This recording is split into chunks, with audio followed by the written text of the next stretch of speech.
Hello friends, नमस्कार। आपका स्वागत है मेरे यूट्यूब चैनल में। आज हम इस वीडियो में बताने वाले हैं, आज का टॉपिक है शिक्षार्थियों में सामाजिक सांस्कृतिक अंतर समझना और समझ करके जो टीचर पढ़ाते हैं। तो आज का मेरा टॉपिक है जो आप ऑन स्क्रीन देख रहे हैं, विद्यार्थियों में या शिक्षार्थियों में। विद्यार्थी को ही हम शिक्षार्थी कहते हैं। विद्यार्थियों या शिक्षार्थियों में क्या है, सामाजिक और सांस्कृतिक अंतर समझना। विद्यार्थियों और शिक्षार्थियों में सामाजिक एवं सांस्कृतिक अंतर को समझना, और जो टीचर इस बात को मनोवैज्ञानिक ढंग से सामाजिक सांस्कृतिक अंतर समझ लेते हैं, उसके लिए क्या होता है कि शिक्षण करना, शिक्षा देना बिल्कुल ही आसान और सुलभ होता है। क्योंकि एक कक्षा में क्या होता है कि भिन्न भिन्न समाज के या वर्ग के भिन्न भिन्न सांस्कृतिक के बच्चे रहते हैं, और उन अंतरों को एडजस्ट करके आप एक कक्षा में जो है अध्यापन करेंगे। तो इसी विषय पर आज मेरा ये वीडियो है। तो मेरे साथ वीडियो के अंत तक बने रहिए। और ये यूनिट 4 का है, विद्यार्थियों या शिक्षार्थियों में सामाजिक और सांस्कृतिक अंतर। जैसा कि आप हेडिंग देख रहे हैं,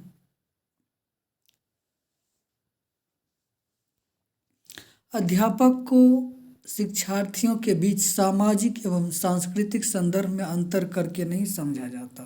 आप अंतर करके नहीं समझ सकते हैं,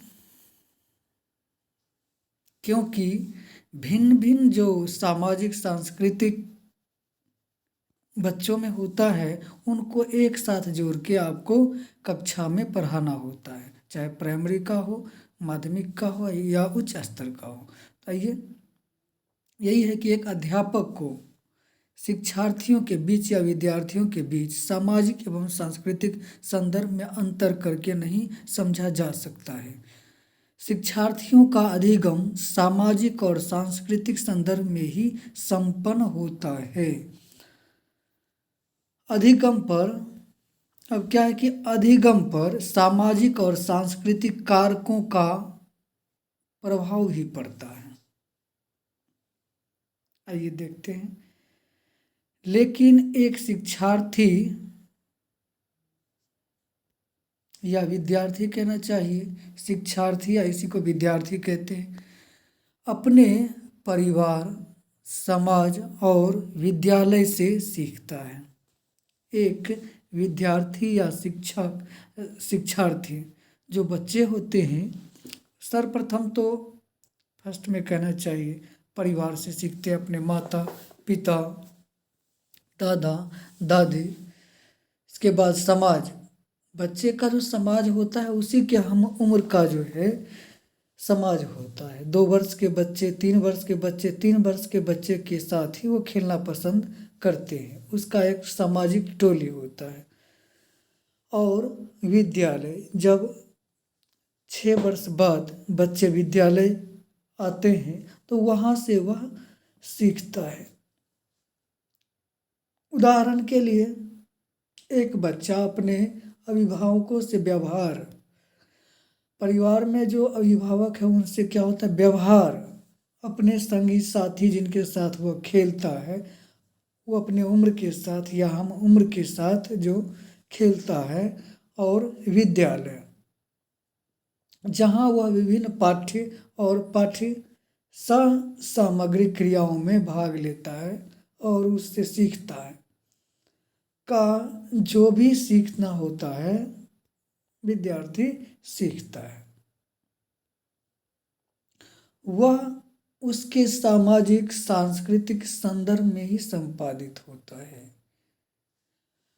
मान लीजिए जिस क्षेत्र के वो बच्चे होते हैं, वहाँ का सामाजिक कल्चरल जो होता है और सांस्कृतिक, उसी में रहकर वह विद्या अध्ययन करता है, सीखता है। सर्वप्रथम तो परिवार, फिर समाज और विद्यालय। परिवार, समाज और विद्यालय, उसमें सामाजिक और सांस्कृतिक संदर्भ में वह उसका शिक्षण होता है, शिक्षा वह ग्रहण करता है। लेकिन अध्यापक को क्या चाहिए, क्योंकि ये बीएड सिलेबस कोर्स 1 यूनिट 4 इकाई 4 का ये जो है पाठ है, तो अध्यापक को विद्यार्थियों की क्या विशेषताओं, जैसे विद्यार्थियों में सामाजिक और सांस्कृतिक विविधताएं होती है। कोई एक वर्ग, एक परिवार, एक संस्कृति के नहीं होते हैं। विद्यार्थियों में विभिन्न प्रकार की जो है सामाजिक विविधताएं एवं विभिन्नताएं होती है। लेकिन एक अध्यापक को सभी बच्चों को एक साथ जोड़ करके विविधताओं में एकता बना करके पढ़ाना है एवं विद्यार्थियों के प्रति बदलते दृष्टिकोण विभिन्न प्रकार के विद्यार्थियों में और साथ ही उसके रुचि, क्षमता और योग्यता को जानने का प्रयास करके शिक्षा देने का कार्य करना चाहिए। एक अध्यापक को क्या करना चाहिए, जो भिन्न भिन्न प्रकार के सामाजिक और सांस्कृतिक, जो भिन्न भिन्न प्रकार के बच्चे हैं उसको जोड़ करके अध्यापक का दृष्टिकोण होना चाहिए। विभिन्न प्रकार के विद्यार्थियों में उसकी क्या है कि रुचि, क्षमता और योग्यता, एबिलिटी, रुचि, क्षमता और योग्यता को सर्वप्रथम जानने का प्रयास करना चाहिए। क्योंकि एक क्लास या वर्ग में यदि 40 बच्चे हैं तो 3, 4 या 5 उसका IQ ज़्यादा होता है, एक बार समझाने में वह समझ जाता है। मान लीजिए 5 बच्चे, इसके बाद है ये 25 बच्चे ऐसे होते हैं जो मध्यम सीखते हैं, 25, 5, 30, और बाकी 10 बच्चे ऐसे होते हैं उसको बार बार समझाने पर वह समझता है। उसको समझने में उसको स्लो लर्नर कहते हैं या धीमी गति से सीखने वाले छात्र। तो उसको एक अध्यापक को चाहिए कि उसकी रुचि, क्षमता और योग्यता को जान करके फिर उसको शिक्षा देने का कार्य करना चाहिए।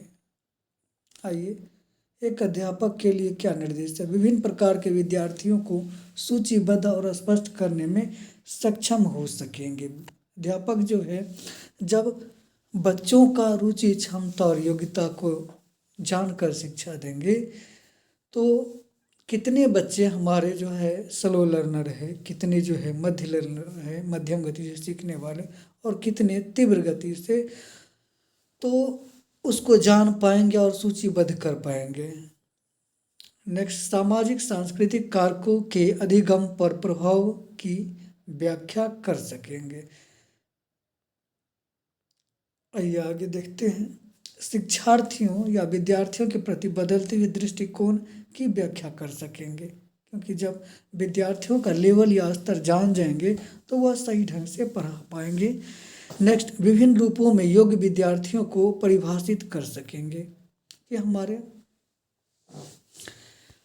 और संकेतों और लक्षणों के आधार पर विभिन्न रूपों में विद्यार्थियों की पहचान कर सकेंगे और विभिन्न प्रकार की अधिगम क्षमताओं को सूचीबद्ध तथा स्पष्ट कर सकेंगे। तो दोस्तों ये था यूनिट 4 इकाई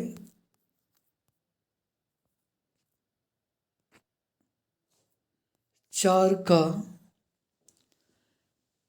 शिक्षार्थियों में सामाजिक और सांस्कृतिक अंतर।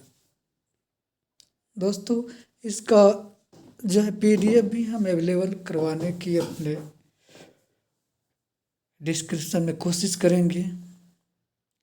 और यदि आप मेरे चैनल पर नए हैं तो इसको लाइक और सब्सक्राइब ज़रूर कीजिएगा। धन्यवाद।